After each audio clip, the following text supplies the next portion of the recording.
The world is at peace. The Soviet Union is no more. The nuclear threat belongs to the past. Germany has reunited. The East Bloc countries are free.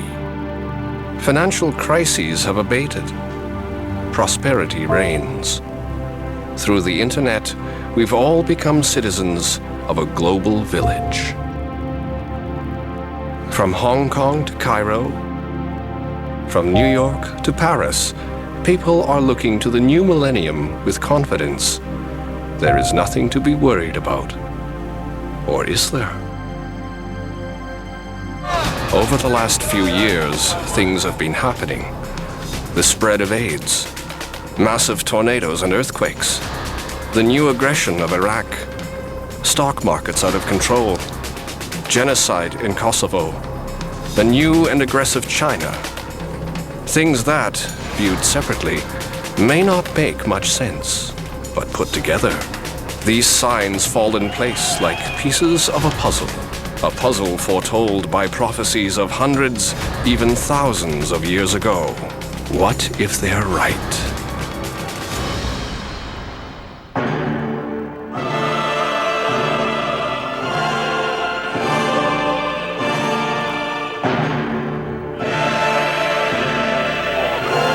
Nearly 1 million American soldiers, twice the number of Desert Storm, have launched a lightning strike into the southern flank of Iran.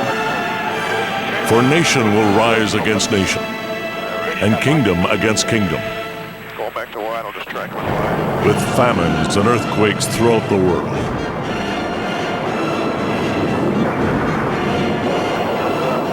The Red Army is on full alert. We have reports of major troop movements towards the border with Poland and Hungary.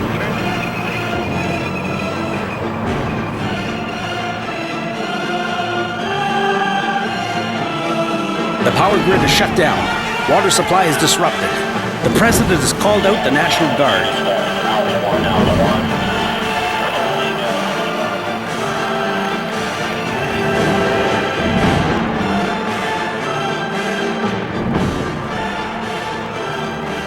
We thought we could look forward to a long-term peace, a prosperous global economy of the New World Order. So what about these prophecies of coming disasters? What did these prophets know that we don't?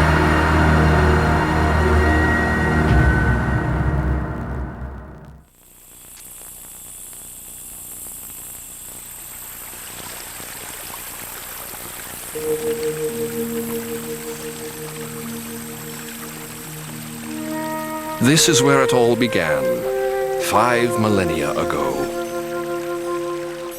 A place of ancient rites and beliefs that remained unchanged for thousands of years. A place of secrets.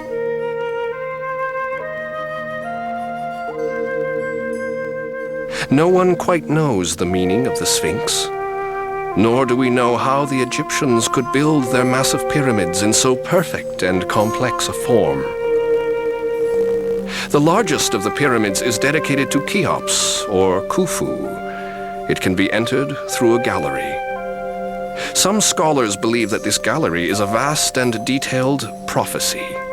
Each inch, carefully delineated in stone, represents 1 year. The hieroglyphics describe individual events, which some suggest include the birth of Christ and 2 major world wars. Just before the king's chamber, this amazing timeline comes to an end. The last date is 2001. Human civilization ends. Why, we don't know.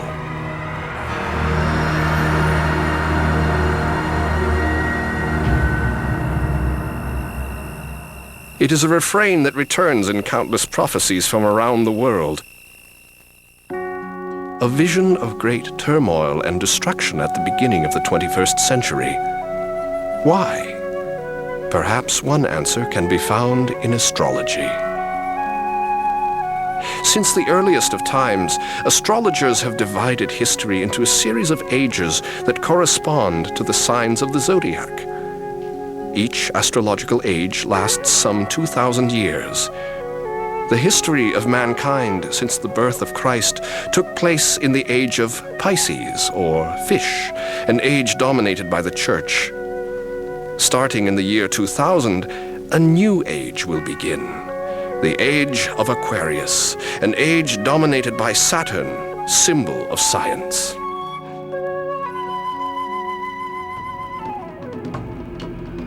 The Incas and Mayas were masters in astrology.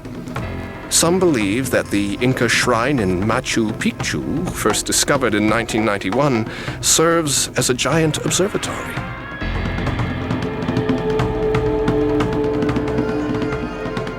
The Mayas, too, organized the history of the world in astrological cycles of 25,000 years. They built pyramids not unlike those in ancient Egypt, and they created a calendar of human history known as the Tzolk'in. It predicts a major catastrophe in the early part of the third millennium in the year 2012. The world shall rock to and fro. The white man will battle people in other lands, people who possess the first light of wisdom.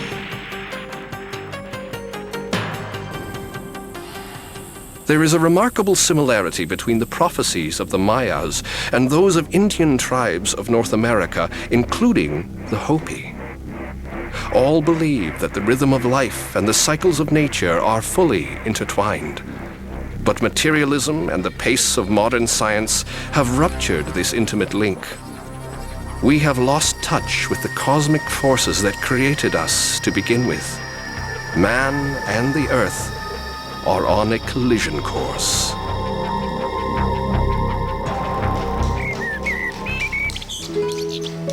In many ways, the collision course began here in Florence around the year 1400. A long-budding interest in the art, science, and literature of antiquity finally broke free and out into the open, no longer restrained by church dogma. The era of the Renaissance began.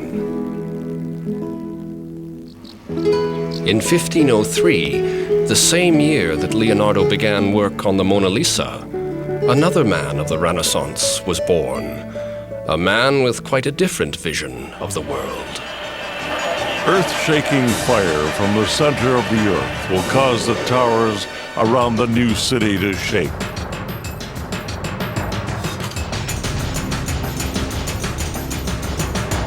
Natural disasters, floods and hurricanes, turmoil and war, a world out of joint. This would be the legacy of a Renaissance man named Michel de Nostradame, or Nostradamus, a man soon praised and reviled the world over. Michel came from a well-to-do family in a small town in the French Provence. He was educated in Avignon and later in Montpellier, where he studied medicine.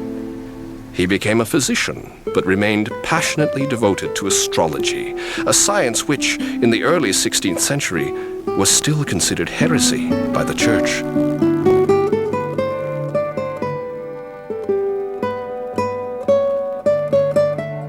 Around that time, the plague swept through France and Europe, killing millions. Instead of bleeding his patients, Nostradamus ordered his assistants to collect rose petals and to grind them into powder. From these, he created primitive vitamin C tablets. Hundreds of plague victims were saved.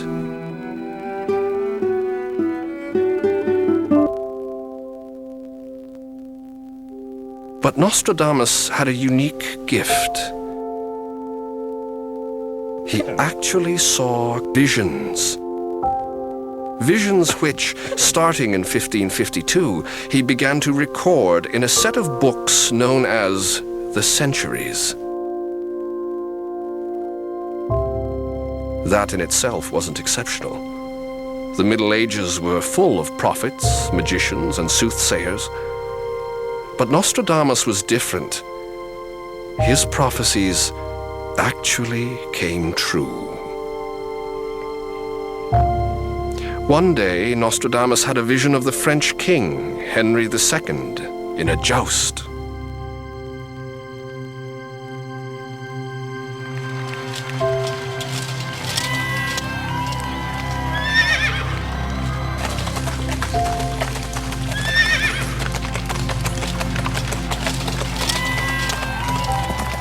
On the field of combat in a single battle, he will pierce his eyes through a cage of gold.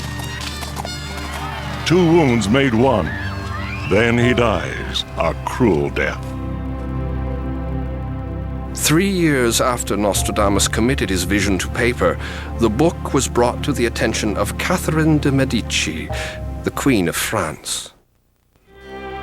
A Florentine of the ruling house of the Medici, she hated the cold weather and damp castles of the French. What's more, Henry II ignored her in favor of other, more pliant ladies at the court. Still, she did warn the king not to ride in a joust. He laughed it off. The next great tournament was held near Paris in the spring of 1559.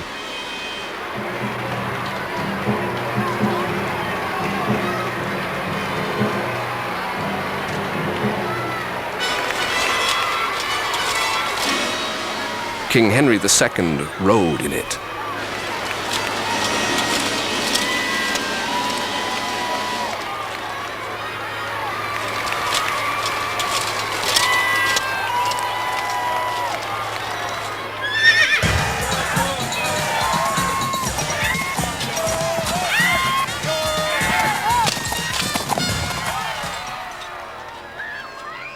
Then he dies a cruel death. The death of King Henry left Catherine as the absolute ruler of France. She rewarded Nostradamus by granting him protection for life. His fame spread throughout France and across Europe.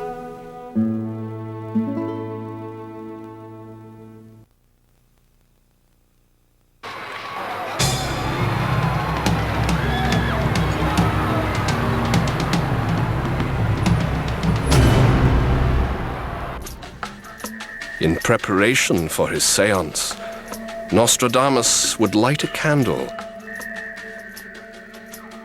and pour steaming water into a brass bowl. I empty my soul, my brain and my heart of all care. Slowly, a deep tranquility and stillness of mind comes over me. Prophetic heat approaches, like rays of the sun, casting shadows of ethereal shapes and forms.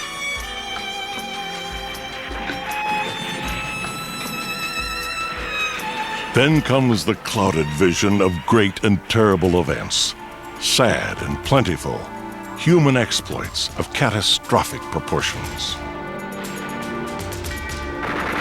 From the enslaved people, songs, chants, and demands. The princes and lords are held captive in prisons. In the future, demands by headless idiots will be received as divine expressions. Out of the deepest part of Western Europe, from poor people, a young child will be born, who with his speech shall seduce the masses. They shall pursue crosses of iron, topsy-turvy. Liberty will not be regained.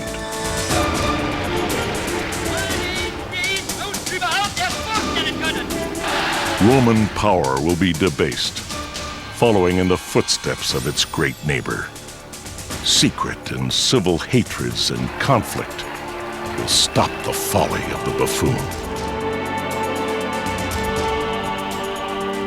The fortress of the besieged will be pounded to its depths by explosives.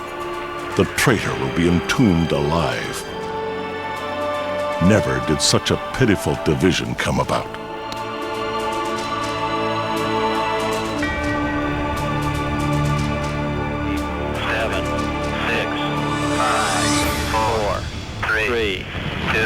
Engine sequence start. 1, 0. Launch commit. We have a liftoff. All engines building up thrust. The scourge now past, the world becomes smaller.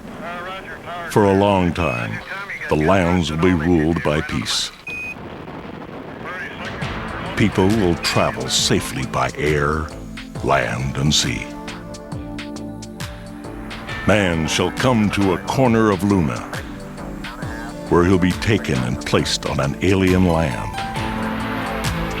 Tranquility Base here. The Eagle has landed. Roger, Twin. Tranquility, we copy you on the ground. Nostradamus was very concerned with the future of the papacy in Rome. A 12th century Irish priest named Malachi once had a vision.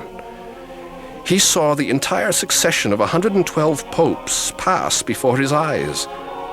He wrote his vision down. Up to now, all of his predictions have come true.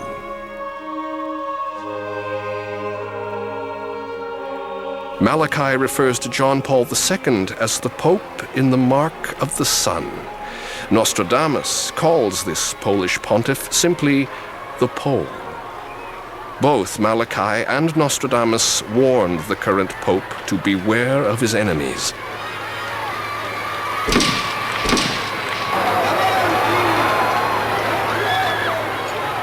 Both believed there is more turmoil ahead for the future popes in Rome.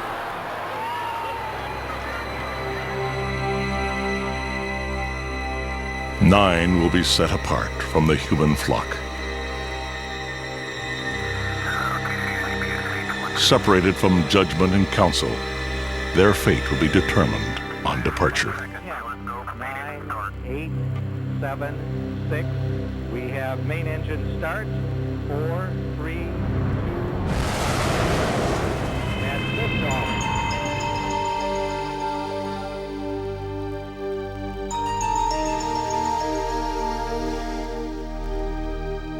The unripe fruit will be the source of great scandal and great blame.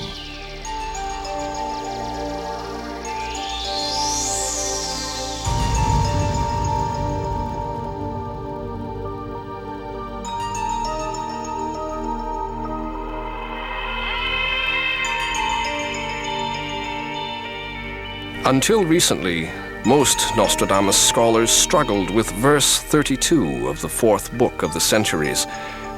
It was unbelievable, precisely because it was so explicit. The verse predicts, in no uncertain terms, the fall of the Soviet Empire. The communal law will be made in opposition. The old order will hold strong, but then removed from the scene. Then communism put far behind.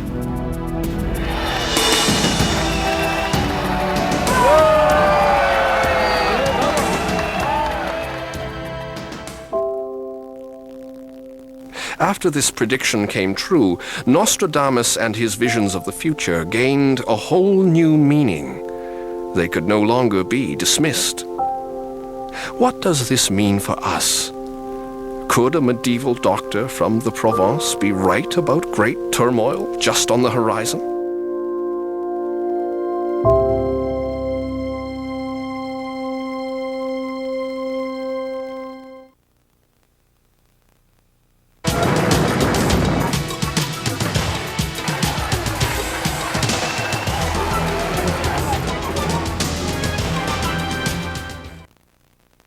Nostradamus didn't actually write at the end of a century. He was more or less plunked down in the very middle of his century. But certainly his most specific prediction targets 1999. When Saturn is in Aquarius and Sagittarius is ascendant, disease and pestilence as the century approaches renewal. Most modern scholars have tried to link the prophecy of pestilence to the rapid growth of AIDS. AIDS, like the plague in the days of Nostradamus, is still spreading, particularly in Africa. Modern science is powerless to stop it.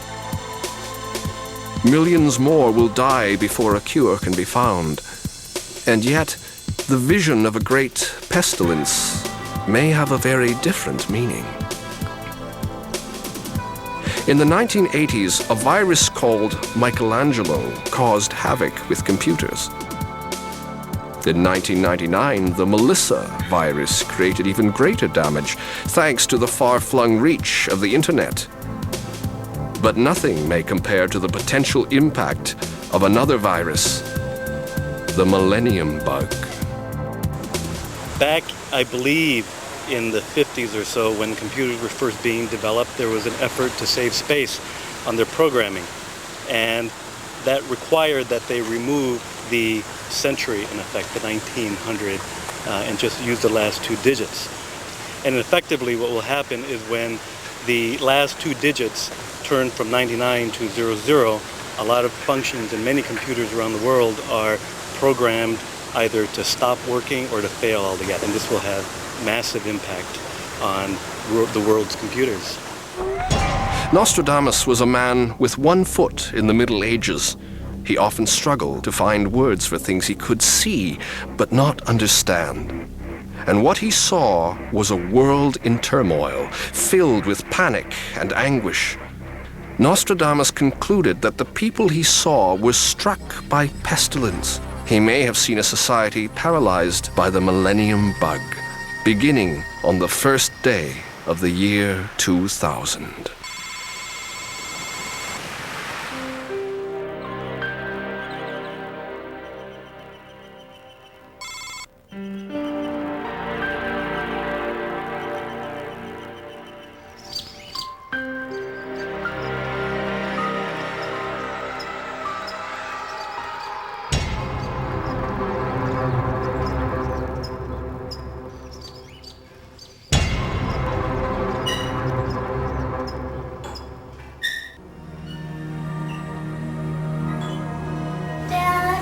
What, honey?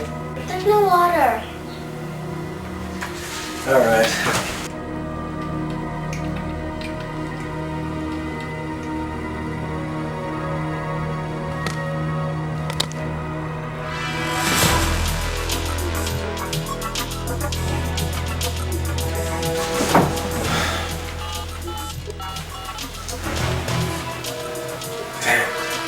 Damn. Can't believe this. Hello? Hello? Allô? Vraiment pas. Dad, I'm scared. By 3 p.m., much of the city has lost its power, gas, and water supply. Houses are growing cold. Traffic lights are down. The streets and highways fill with cars of people trying to get away. All over the country, officials man their crisis centers, overwhelmed by the sudden breakdown of services. See if you can get with the Red Cross people about what kind of sources of water and food they're going to have. In the late afternoon, looting begins. Gangs plunder and vandalize abandoned homes. Riot police try to restore order as best they can. As dusk falls, clashes erupt. Shots are fired. Buildings are torched.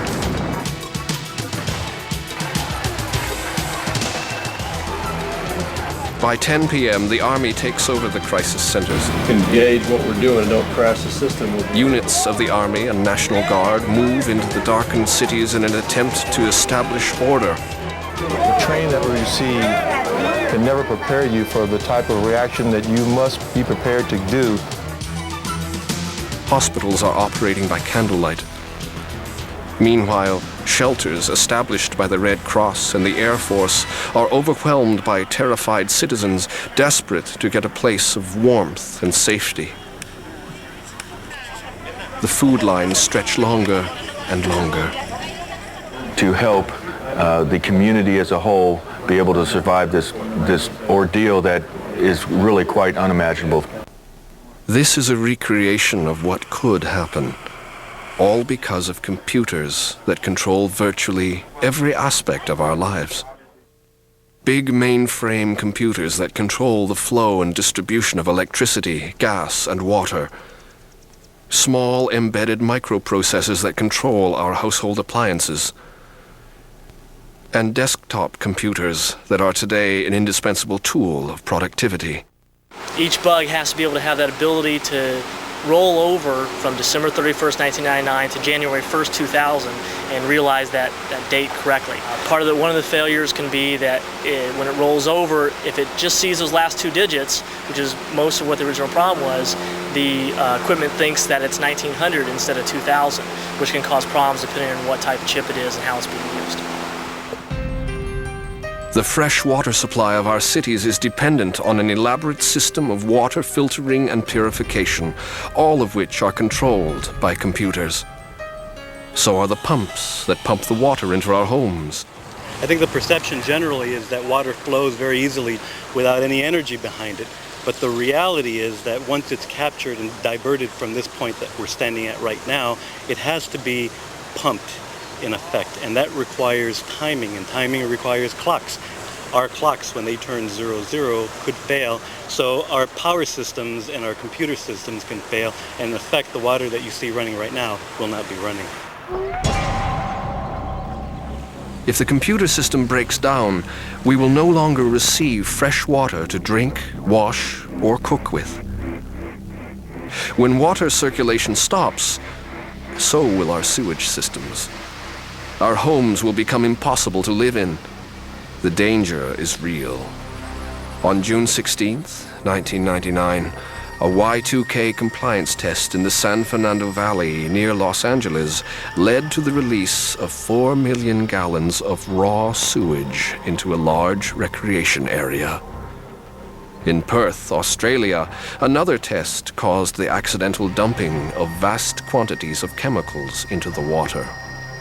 Perhaps the most vulnerable sector is the banking industry. Many banks have made great strides in purging the millennium bug from their systems. The banking industry is actually one of the more prepared industries, but that's no guarantee that there won't be problems.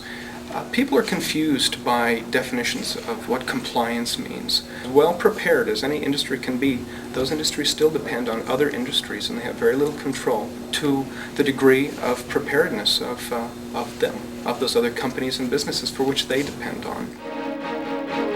That's true for the United States, and even more so abroad. In Germany, the Bundesbank says it will not become Y2K compliant and complete all necessary tests until after the summer of 1999.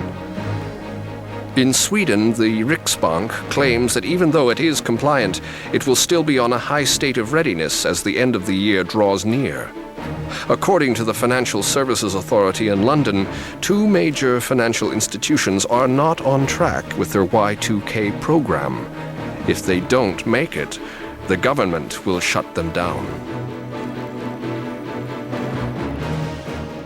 One of Canada's largest mutual funds, the Canadian Central Fund, is training its staff to go back to manual bookkeeping in the event of a Y2K shutdown. According to the World Bank, the top suppliers of oil, including Venezuela, Saudi Arabia, Mexico, and Nigeria, may not meet the 2000 deadline to make their operations Y2K compliant. That could lead to a disruption of the oil flow, one several times larger than the 1974 oil embargo, which brought about a worldwide recession. The World Bank is even more pessimistic about Latin America, where many institutions are only now coming to grips with the problem and lack the cash to fix it.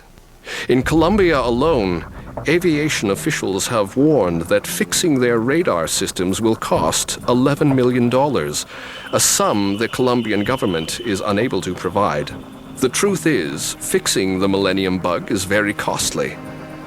In Israel, which is considered a high-tech country, the 5 major banks have already spent $500 million Israeli shekels and are still not fully compliant. Even Japan, one of the most technologically advanced nations in the world, is lagging behind. The Gartner Group has rated Japan's preparedness on the same level as Brazil, Thailand, and the Bahamas. Most people are quite surprised to find that a number of modern European countries are behind. Even France, where computer industries are often state-owned, has not kept pace with other nations of the European Union. Countries that claim full compliance are still at risk because of their exposure to the global economy. Chase Manhattan alone processes over $1 trillion per day from all corners of the world. It might take only one bank in this vast network to trip up and cause a run of its customers, as the one that led to the Wall Street crash of 1929. You know, Y2K is an iceberg. It's out there, and we don't know how hard we're going to hit this iceberg. We don't know how big the iceberg is. But it's unreasonable to think that if it doesn't hit our part of the ship, that it's not going to affect us. Over the last few months, the internet industry has attracted investments worth many tens of billions of dollars. And yet, the internet is more vulnerable to the millennium bug than any other industry. It relies on a chain of mainframes and smaller servers. It might take just a few isolated cases of computer failure to cause investors to dump internet stocks. 70% of the stock market's operation depends on psychology. And economic fundamentals aside and all those issues, when it comes to real action, it's the psychology that affects people. I believe that the fear is there. People will begin pulling out long before 2000. The volume of the market will go down, the market activities will go down. Virtually every sector of our modern society is affected. Our rail links, our shipping, and our air travel. Airlines around the globe are rushing out public service videos stressing the fact that they have the problem under control. The primary objective of our Y2K efforts is to ensure seamless, safe flights to all our destinations. But other airlines of less developed nations remain at risk, particularly in China. The problem is so acute that one ministry has publicly called on all airline officials to be in the air on New Year's Day. The issue becomes that of developing countries, in fact, whether they have the capability to get their system restart again. I doubt if that ability exists. As far as the impact, if it is prolonged, there will be no doubt that the developed world will be affected by that. Perhaps the greatest country at risk is Russia. With its shattered economy, Russia lacks the money and the resolve to tackle the bug head-on. NATO is particularly concerned over the outdated mainframes that control the old Soviet arsenal of nuclear missiles. The Pentagon has requested that a team of American and Russian officials be in attendance in the nuclear command centers on January 1st to avoid any miscalculations. And it may not end there. According to the Gartner Group, which has been tracking the Millennium Bug for many years, only 10% of software failures will show up in the first week.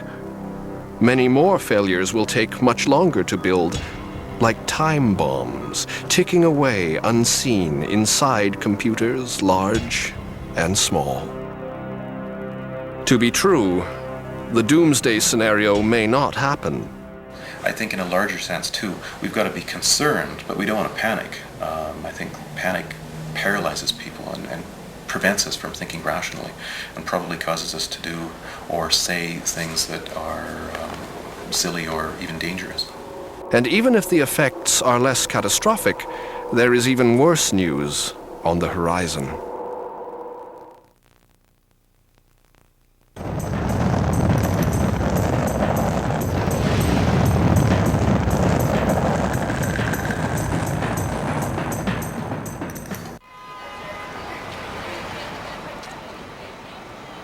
There are those who believe that the millennium hype is a figment of our imagination. Passing into the year 2000 is simply another day in a man-made calendar. Life goes on. Nothing changes. Astronomers would not agree. If nothing else, they see major changes happening in our solar system. On May 5th, 2000, the new moon will move itself in a straight alignment with the Earth, Jupiter, Saturn, and the Sun. Solar flares will increase 20%. The Earth will be gripped in a sudden and unprecedented gravitational pull. So much, in fact, that the Earth's polar axis could be ripped out of joint. The American visionary, Edgar Cayce, prophesied that this event would lead to a string of unprecedented natural disasters.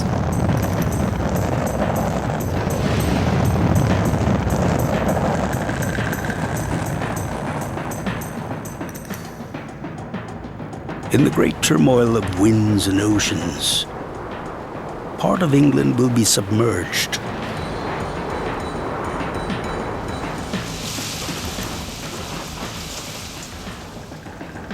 New York, Los Angeles, and San Francisco will be destroyed.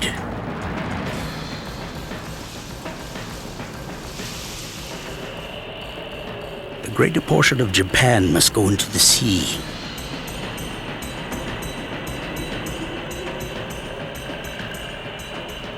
Northern Europe will be changed, as in the twinkling of an eye.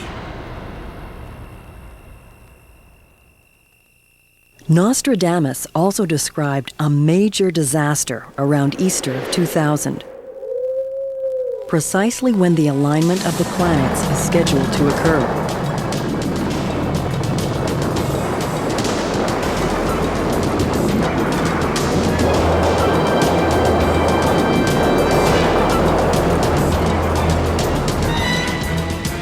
There will be a tremendous earthquake. A great theater filled with people will be ruined. The air, heaven, and the earth will be dark and obscure.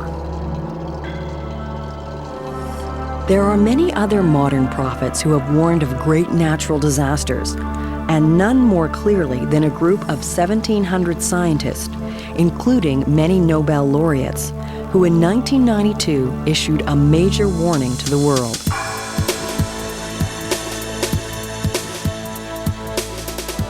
First, they warned that our freshwater tables are sinking. 40% of the world population faces long-term drought.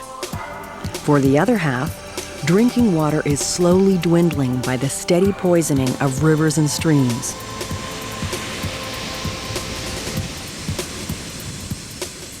The oceans are particularly at risk. Each year, millions of tons of garbage are dumped by freighters and cruise ships.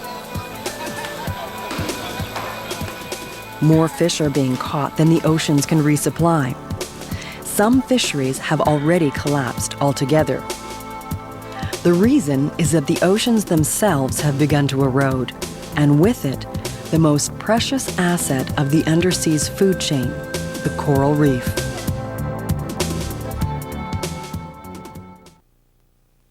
Coral reef is one of the richest environments. The variety of life there is fantastic. And we discovered too that there's a tremendous treasure in biochemistry there. All sorts of strange chemicals that the creatures of the reef produce. Many of them have great medical value.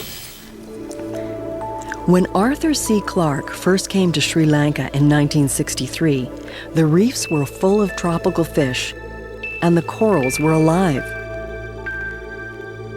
Now when you go back many of these areas now, I call them coral cemeteries. The coral is bleached and white. There are very few fish. Much of it is now a disaster area. Tourism, fishing, coral mining, and pollution have destroyed the reefs, and with it, the fish it once sustained.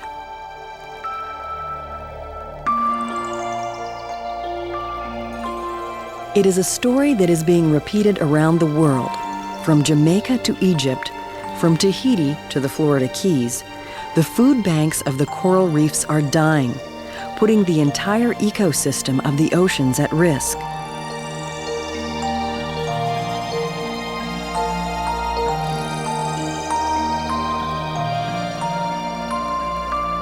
In 1992, scientists of the International Coral Reef Symposium in Guam estimated that by 2050, 70% of the Earth's coral reefs will be gone. Human-induced pollution, dumping, and tourism is one factor. Another is fishing. For many years, fishermen in Hong Kong, Taiwan, and Singapore dumped cyanide poison to stun and capture large fish. The cyanide was left to settle and kill all life on the bottom. The temperature of the oceans is steadily rising, yet an increase of only a few degrees is enough to kill the tiny algae that nurture coral reefs.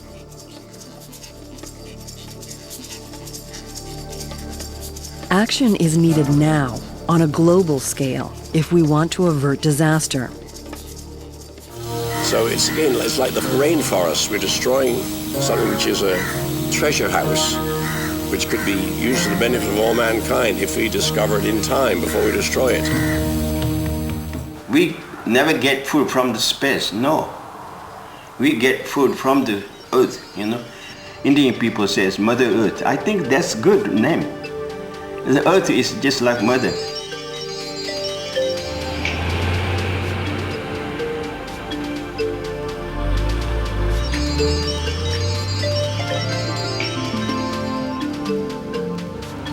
Like the coral reefs, the rainforests too are at grave risk.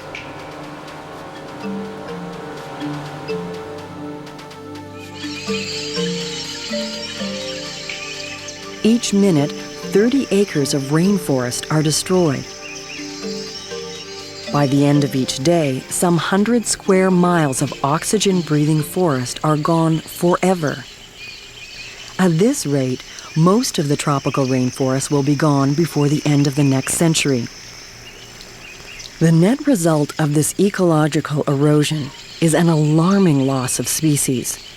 By the year 2100, 1/3 of all the Earth's species will be gone. At the same time, the total world population of 5 billion will double or even triple. If this prophecy holds true, then by the end of the next century, twice as many people will be fighting for half the available amount of water and food supplies.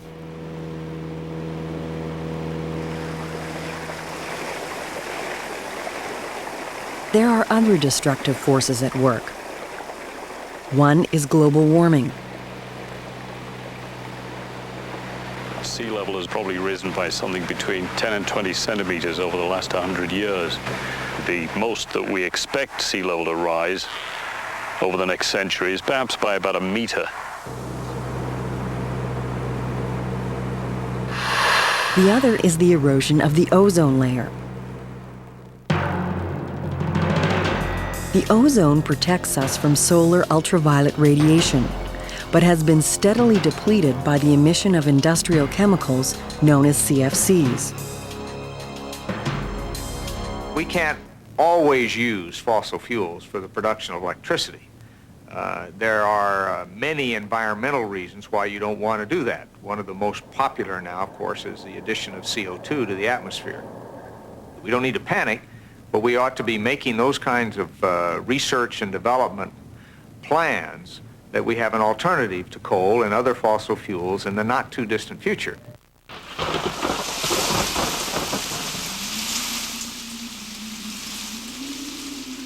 El Nino is partly caused by the pollution of our oceans and our air.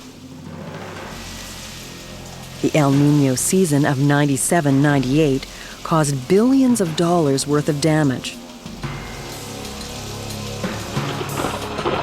Got one now and it's going down. It's on the ground. On the ground where? A rash of hurricanes lashed the coasts of South and North America, changing weather patterns across Europe, and produced a number of monster attacks by tornadoes in the United States. So many earthquakes, so many, destroyed tornadoes, people's life and positions. We are damaging everything, the environment, by ourselves.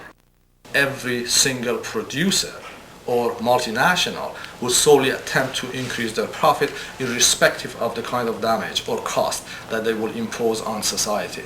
So here comes the role of government when we talk about globalization, the impact on the environment, and of course the ecology in general. Stand by, we just picked up Dive 2 on the horizon at 60 miles.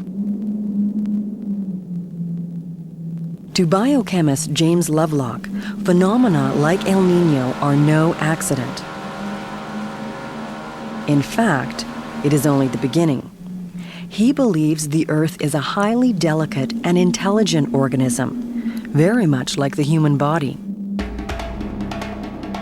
It will intervene in order to secure its survival, no matter how drastic the measures.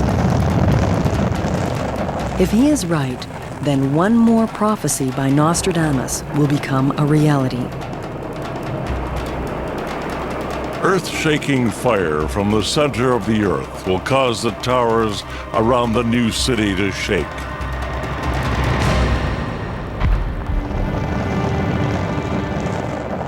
War, man's ultimate peril. As if the threat to our ecosystem weren't enough, mankind continues to build the weapons to destroy Earth many times over. And as some prophets believe, the first signs of a coming thermonuclear war are already visible today.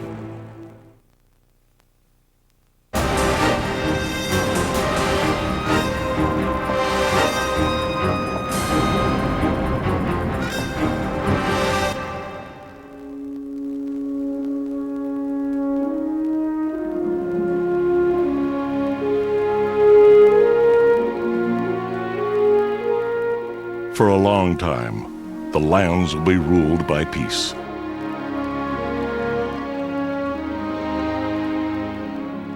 People will travel safely by air, land, and sea.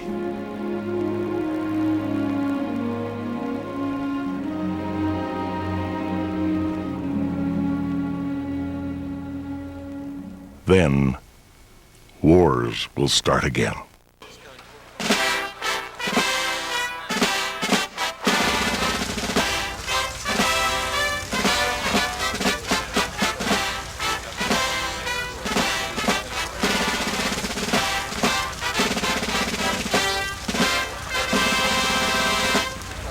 От имени народа и правительства СССР я заверяю всех американцев, что мы искренне стремимся к улучшению наших отношений.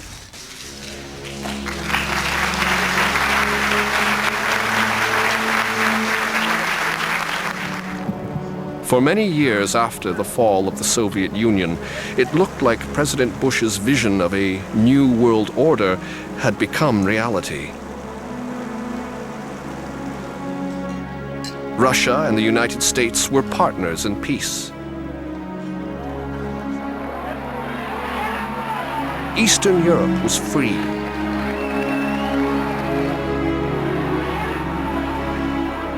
South Africa elected a black president. Even China, the only major communist power on earth, embraced Western trade and investments with open arms. Then, starting in 1998, the great new order started to crumble. Russia's economy collapsed. India and Pakistan, free from superpower restraints, escalated a nuclear arms race. Now armed with nuclear missiles, they once again came to blows over the province of Kashmir. Iraqi President Saddam Hussein announced he would no longer cooperate with UN weapons inspectors. US and Britain ordered airstrikes, but with little effect. Yugoslav President Milosevic launched an all-out war against ethnic Albanians in the Serbian province of Kosovo. NATO responded with a devastating air war, which deeply upset relations between Russia and the United States. To make matters worse, the US mistakenly bombed the Chinese embassy in Belgrade. China was furious. Then a congressional investigation concluded that China had stolen highly classified secrets of no less than 7 American nuclear warheads. 10 years after the fall of the Berlin Wall, the world is back on the verge of a Cold War between nuclear powers.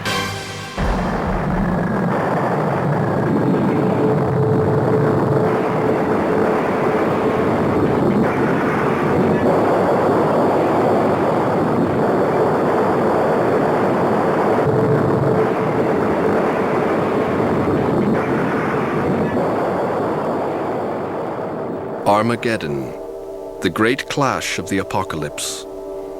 All prophecies have spoken of a last and decisive battle of the worlds. One such man was a convict named John.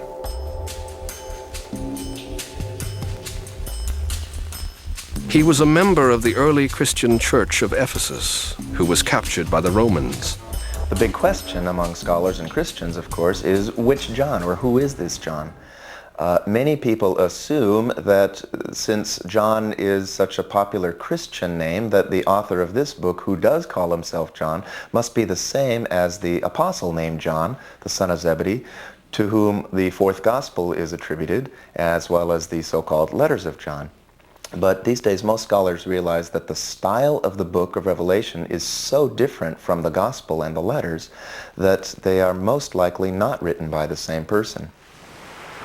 John was sentenced to the stone quarries of Patmos, just off the coast of today's Turkey. At Patmos, John began to have visions of the end of the world.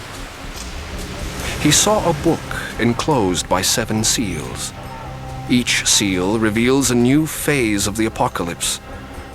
The breaking of the 7th seal brings forth an army of 200 million soldiers that will kill 1/3 of the world's population. They kill with sword, famine, and pestilence. Demon spirits went abroad to assemble the kings of the world for battle on the great day of God the Almighty, in a place called Armageddon. We are living in an era where we grew up with science fiction movies.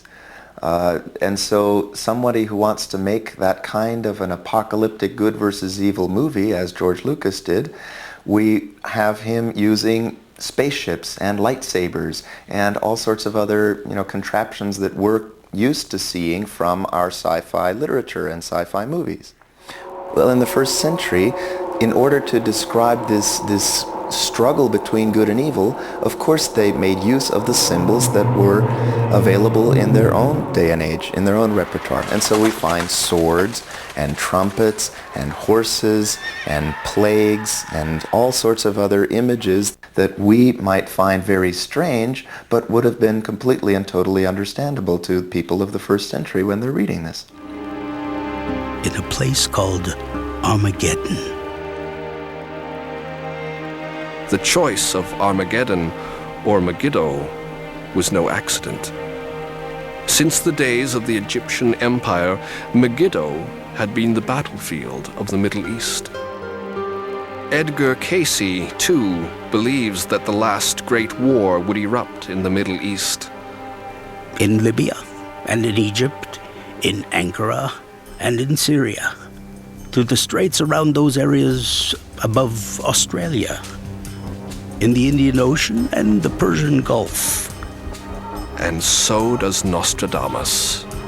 With breathtaking accuracy, Nostradamus describes exactly how the events of the last 27 years, beginning in 1979, will propel us to World War III.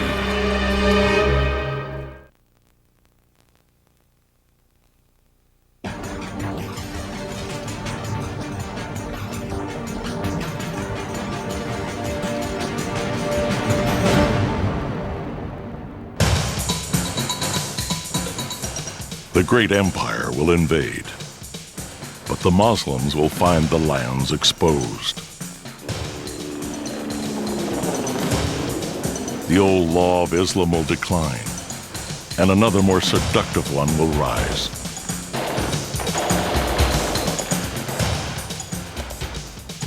civil war erupts in Beirut. Peacekeeping forces sent by President Reagan are the victim of a major suicide attack. The cruel sect of the Muslims will come, hiding weapons under their robes, sending ahead clever men without laws. The next phase, a new Russia is reborn, led by Boris Yeltsin. Arabs join Western nations to evict Saddam Hussein out of Kuwait. Now, the 28 countries with forces in the Gulf area have exhausted all reasonable efforts to reach a peaceful resolution, have no choice but to drive Saddam from Kuwait by force. We will not fail. One day, the great powers will become friends. Their great power will be seen to increase. The new land will be at the height of its power. To the man of blood, the number is reported. Then a violent war erupts in Kosovo. Russia and the US take sides. The great superpower alliance is unraveling. The two will not remain allied for long. Within 13 years, they surrender to barbarism. 13 years after the fall of the Soviet Union, the long-simmering tensions in the Balkans and the Middle East will lead to a new war. The Hopi Indians have warned the same. World War III will be started by those peoples who first revealed the light of divine wisdom in the old world. Mesopotamia, the center of Islam today. Local conflicts in Europe and the Middle East gradually pull the superpowers into full-scale war. This is Jim McVeigh, reporting live from Kosovo. The first shots have been fired in a standoff between Russian and American peacekeepers in the Balkans. Famine and war will come. Help will be too late. Iran mobilizes to invade Macedonia. This is Catherine Hunt in Saudi Arabia. Forces of the Iranian Liberation Army have launched a surprise attack on Iraq and Afghanistan. The United States has launched an emergency airlift to resupply its bases. Iran, supported by China, seizes the moment to create a pan-Islamic union absorbing Iraq, Kuwait, Afghanistan, and Jordan. With Israeli forces fighting a desperate battle in the Negev, Iranian spearheads have pushed through the Sinai and are now only 50 miles east of Cairo. Tunisia and Algeria will be incited by the Iranians.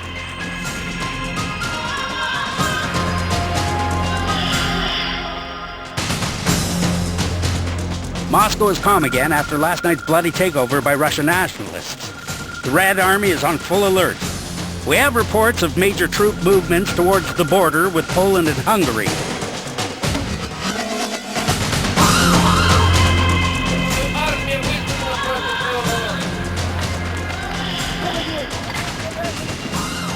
Troops will approach from Russia. The destroyer will ruin the ancient city. Italy will be destroyed.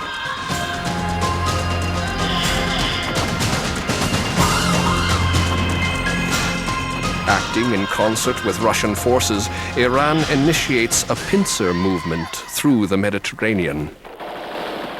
Are confirming rumors that Libyan forces under Colonel Gaddafi have now joined the Iranian army. We have seen massive troop movements towards the Mediterranean coast.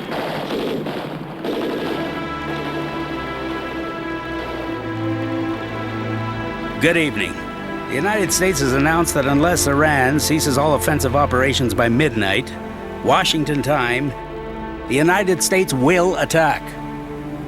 On the night of March 10th, American forces stage a daring night attack using airborne troops from bases in Saudi Arabia in order to strike into the soft underbelly of Iran.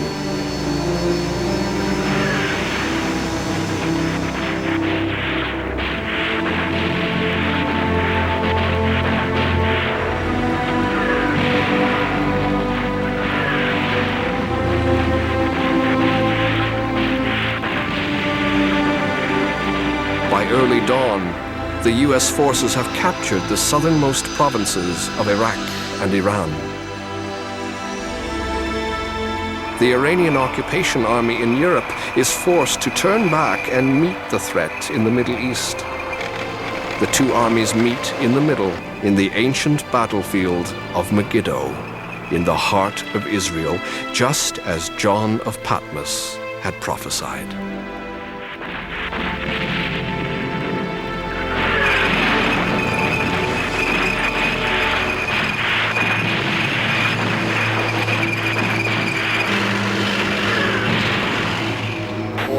Looks like we're going to keep it on the scope. I'm going to start shooting off the hose. Okay. Hawker 2-5, confirm staying clear of UN and 20. Yeah, we're above behind them. And I got lights over here. Fully clear. Your problem? Going back to wide, I'll just track one wide. In all, the war will last 3 years and 7 months. Victory, says Nostradamus, will go to a man born on American soil. It is the last major war in human history. A war, if it comes, may not evolve as Nostradamus has described. There may be other sources of conflict on the horizon. The unfortunate fact is that we have different countries with different kinds of interests. And those interests are going to vary, and those variations will lead to different kind of cycles in politics, history, economics, and so on. Nobody thought that Yugoslavia, for example, would be, which was the most developed country in the Eastern Bloc, would become such a disastrous social, political circumstance in the world. So it will happen. It will continue to happen, in my view. Many scholars agree that the role of China is crucial. China today resembles the Soviet Union immediately after World War II. With its vast population and landmass, it has tremendous resources at its disposal. It can use these assets to become a prosperous member of the world community, or embark on a vast arms race to try to match its perceived adversaries, including the United States. The age of Pisces will soon be over. The age of Aquarius is upon us. It can be an age of great turmoil, or an age of peace and harmony.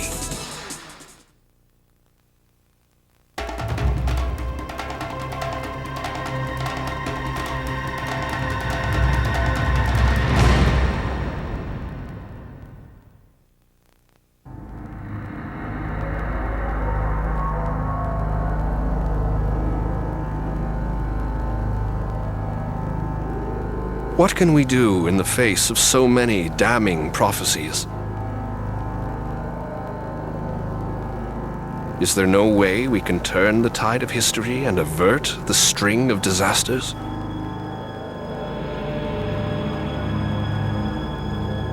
For one, we can prepare ourselves for any disruptions caused by the millennium bug.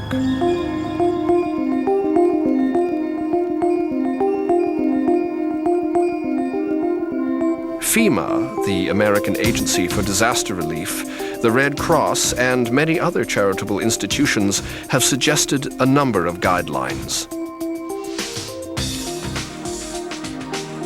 First, try to build closer relations in our communities, our neighborhoods, our church, or our schools.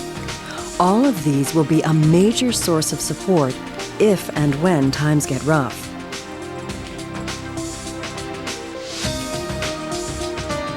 Second, find all important documents, such as deeds, stocks, insurance, loan and mortgage papers, and put them in a place you can get to quickly.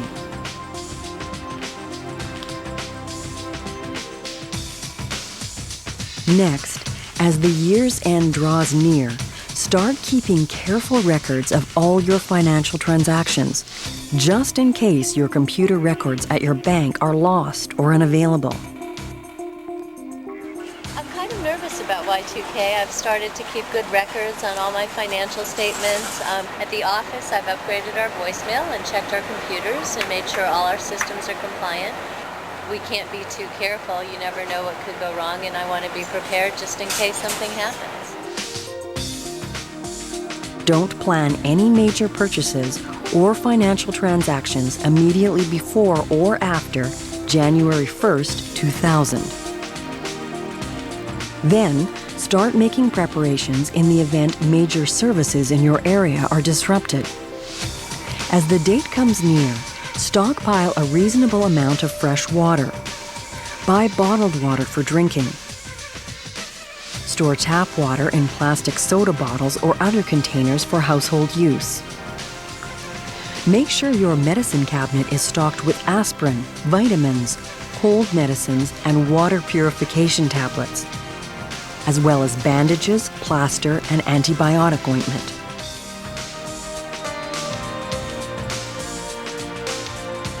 If you take prescription drugs, make sure you have a supply for at least several weeks. Draw a moderate amount of cash, enough to enable you to make household purchases for several weeks. Store batteries in a cool place, like your refrigerator. Buy a battery-operated transistor radio that will enable you to listen to public announcements in case of a power failure. Buy a box of candles, enough to hold you over for several weeks.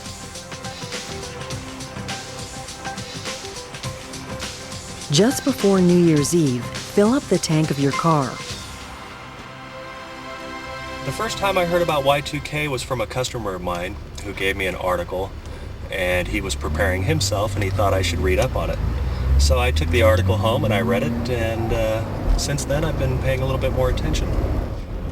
I'm concerned about it. Going to pull some extra money out, I'm going to have extra water and be prepared. I think we should all be a little prepared in case things don't work out as smoothly as we think. Yes, it is wise. It's wise, and it's wise just like anything else, like water or money or food. And what I'm hearing these days is that people should prepare, not because they necessarily think it's going to happen on that particular day, but just like we would prepare for any other catastrophe. If at all possible, avoid any big trips, either by car, train, or plane, immediately after New Year's Eve. Some airlines may not even fly on January 1st for fear of computer malfunction. Hope for the best, but be prepared for the worst. Long term, we have to accept the fact that the Earth's resources are finite, that we are destroying those very resources that have nurtured life for thousands of years. We must, for example, move away from fossil fuels to more benign, inexhaustible energy sources. This will also cut greenhouse gas emissions and the pollution of our air and water. And if we want to live on this planet, then we all better get on board. We're going to have to, recycling is a small part, learning what the dangers are and be willing to suffer the consequences in order to make the world a better place. To do without power, if that's what it takes. To do with less water, if that's what it takes. To do with products that aren't wrapped, if that's what it takes. To use different kinds of chemicals because they're safer. To put our energies into rebuilding the world, the natural world, instead of rebuilding industry or spending profit and so on. Oil is now still abundant in supply. Oil is cheap. The use is easy, and to add to that, there are many multinationals whose profits depend on the sale of oil in the international market. All nations must work together in making more efficient use of energy, water, and other materials, including expansion of conservation and recycling. If we don't take these steps on a global basis, our own children will not be able to have the carefree life that we enjoy today.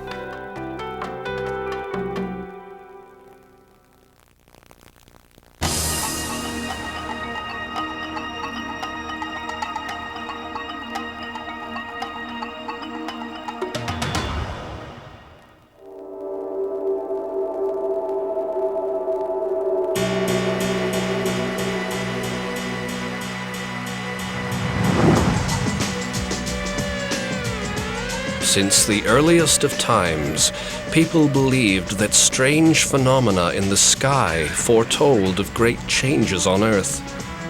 According to the Bible, shepherds attending the birth of Christ in Bethlehem saw a bright star in the sky.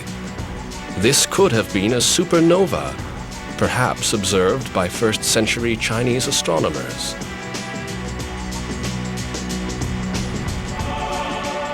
The Millennium Tapestry of Bayeux shows people in awe of a large, streaking comet. Right up to the 19th century, many associated the appearance of comets with change and upheaval, even disasters. The word disaster literally means bad star. But no prophecy is more chilling than the one foretold by Zarathustra, a wise man of the 6th century BC. He saw a huge celestial body known as a Gohir approach the earth with mankind powerless to stop it. According to Zarathustra, a huge firestorm would set the earth ablaze.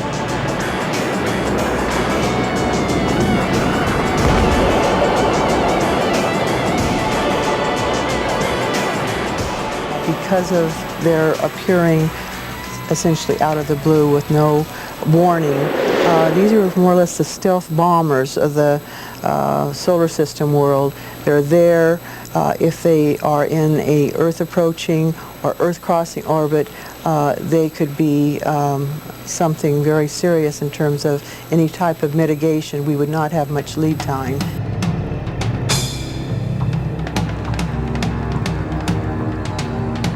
The idea of Earth being threatened by a large asteroid or comet has inspired several recent Hollywood movies, but this is no fiction.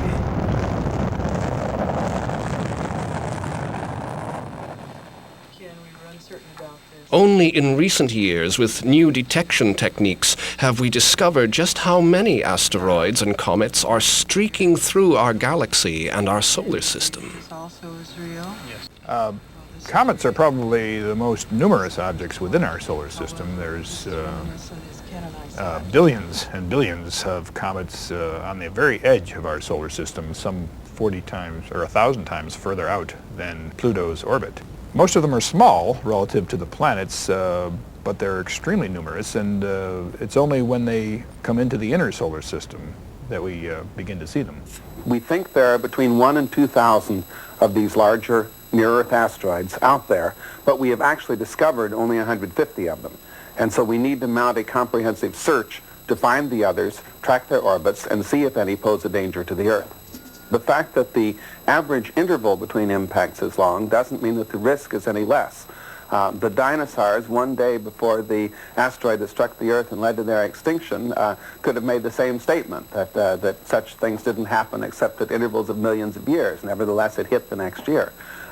There could be one of these killer asteroids on the way toward the Earth right now. The sheer violence of a comet impact was brought uncomfortably close to home in 1994 when small pieces of a comet known as Shoemaker-Levy slammed into the planet Jupiter.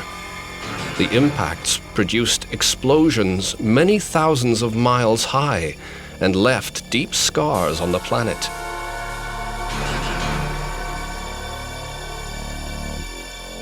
Such bombardments are quite common and may, in fact, have helped create a life-sustaining atmosphere on Earth.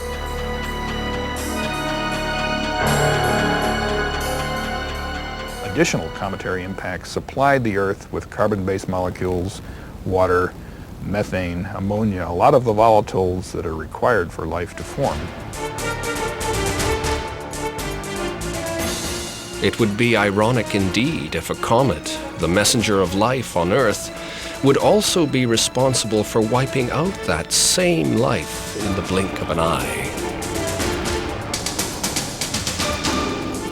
With mankind slowly coming to grips with the real danger of such an event, NASA and other agencies are trying to develop ways to avert the Zarathustra scenario by developing technology to deflect or destroy the comet before impact.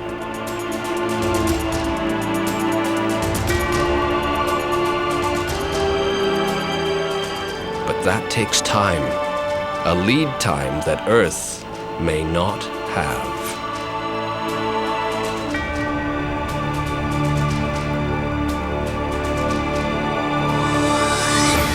There are lots of opportunities for asteroid or comet impacts on the Earth. When you ask yourself, when will it happen? We don't know. We don't have a clue. It could happen tomorrow, it could happen 100 million years from now. About the real answer, the only real answer we can give you is that it's happened before, and so it will happen again. Zarathustra placed this terrible event some 3,000 years in the future, or shortly after the year 2000.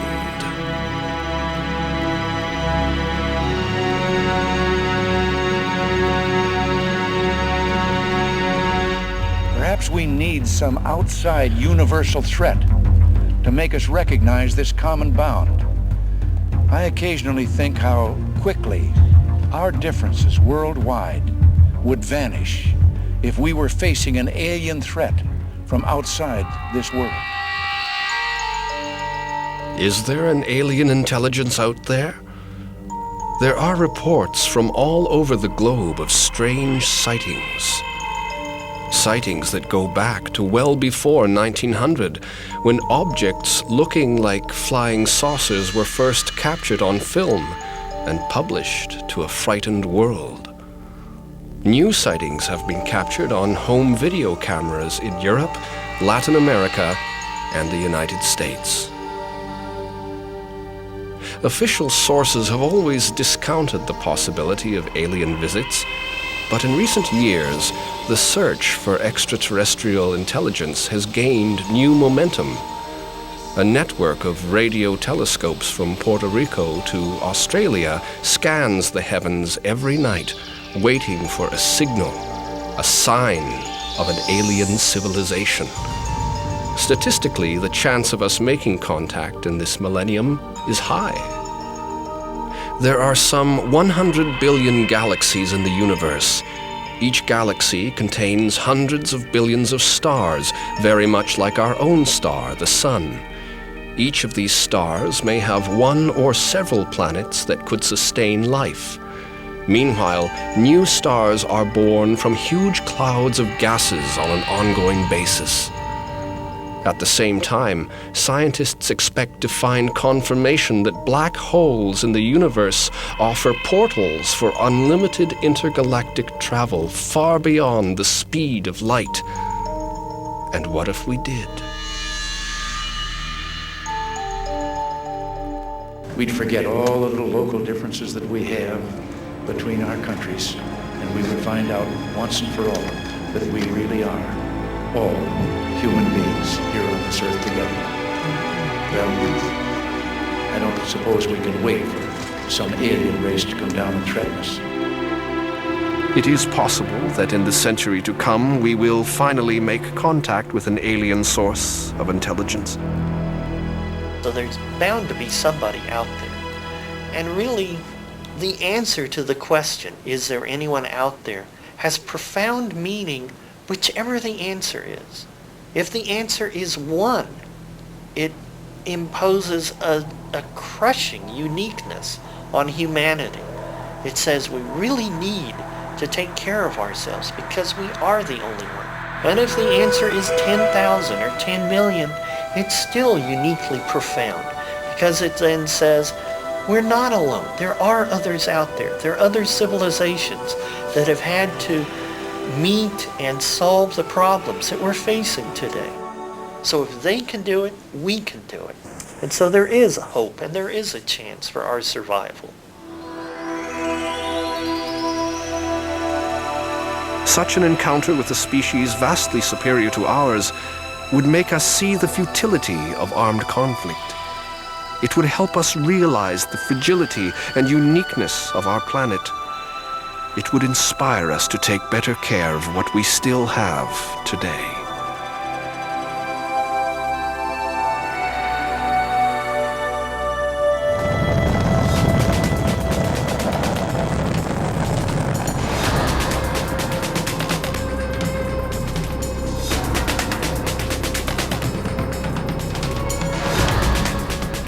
because we can do things with science, science has taken the lead, and it's led us into all kinds of difficult places. A child can be born and have a biological mother, a birth mother, the mother who actually gave birth, who might be different than the biological mother, can have a biological father, can have a social mother, a social father. You know, the lawyer could be the actual parent, or the doctor could be the parent. And you know, I'm a sociologist, and our ability to deal with the social impact of just a small question like surrogacy, we are unable at this moment in time to deal with the implications of something like that. I don't think we're even close to being able to handle the questions that would arise through our scientific abilities in cloning and genetic engineering. How will we cope with the growing ethical challenge of science manipulating life? Professor Sandra Kirby believes it will take a new form of leadership. I think first what we'll see is we'll see a gender balance in the leadership that's currently there and the nations they come from. We'll start to see more equity. We'll start to see more women. We'll start to see more women in not just supportive roles but in leadership roles, with a large number of nations following them. And so when you add women into that, you bring a different view to the questions, and you bring different solutions, and you bring somehow more democracy.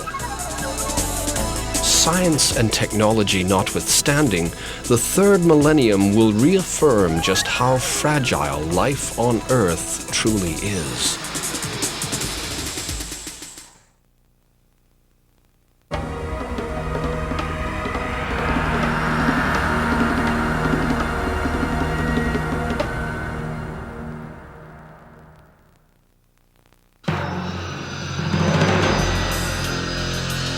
So much is riding on the shoulders of the new generation. Will they be able to cope with the accelerating pace of scientific and technological change, propelling us forward with ever greater speed to an uncertain future? And will they be able to make our planet a better place in the process? The generation that's coming up, they've got 1,000 years to face. I think they're going to have much more skepticism. I hope a lot more information. They are an information generation like I've never seen before, a thirst for information, which I think is wonderful. The skepticism allows them, I hope, to sort through what is good and what is bad information. And because of that, I think they collectively will realize much more than we were ever able to realize in terms of their responsibility for the world, for the globe, for civilization, for space, for the well-being of others.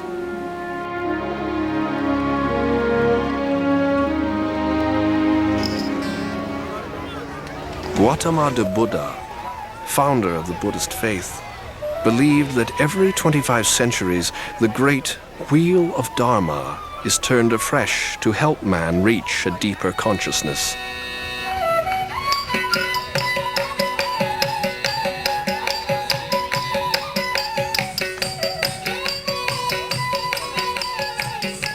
The seeds of a new millennium spirituality are visible everywhere, in churches, in prayer groups, and in the popularity of Asian religions, including Buddhism. So young people, I want a message like this. Everyone needs to respect each other. They want themselves, everybody wants themselves to be success, good, happy, joy. They don't like the suffering, pain, or happiness.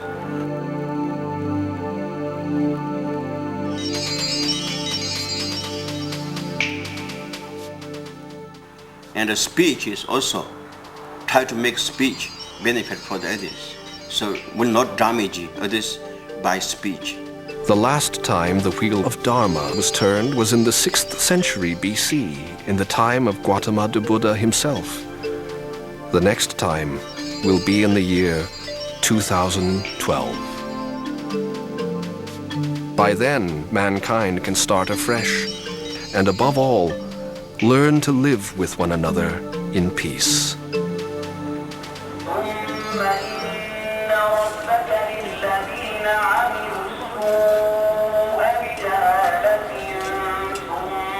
ثم People's fundamental values are changing. I think intolerance is out and tolerance is in. I think openness is in. The promise for us is our ability to work together and to understand each other. It's not to be separate and to step one on the other, to be the first one to the top of the pyramid. That kind of thinking is now almost passé. The global village is a small place.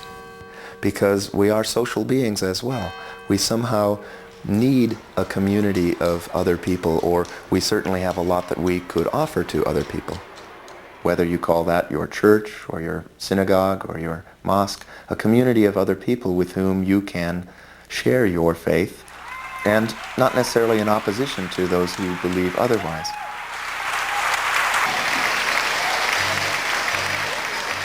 Oh, I see a need for purpose and meaning in life. There's tensions between legals and illegals. There's tensions between Spanish-speaking and bilinguals. There's tension between gays coming, or old people leaving, or new people, whatever. And I thought, God, isn't this wonderful? The Jews and Gentiles, the tax collectors and the Christians, the Pharisees and the other nuts, the other people of religion, all getting together and growing. Build that house into a home. Empower people to be comfortable with themselves and to see the power of their person.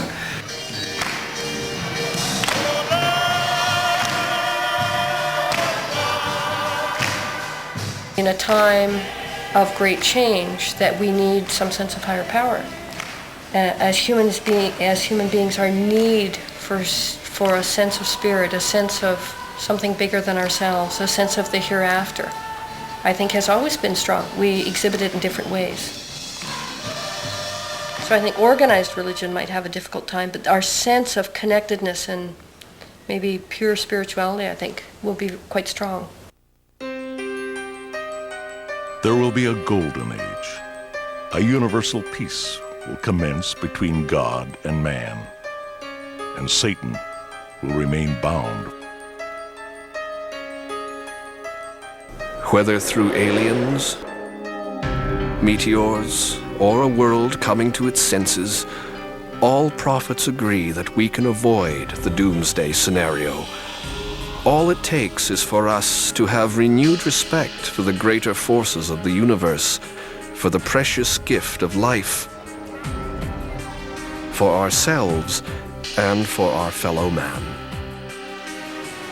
We have a long way to go, but somehow I would think that we could look forward to the future with hope rather than with some sort of fear of an apocalyptic catastrophe. Then I saw a new heaven and a new earth. And I saw a holy city, the New Jerusalem. And God will dwell with them. He will wipe the tears from their eyes. Death will be no more.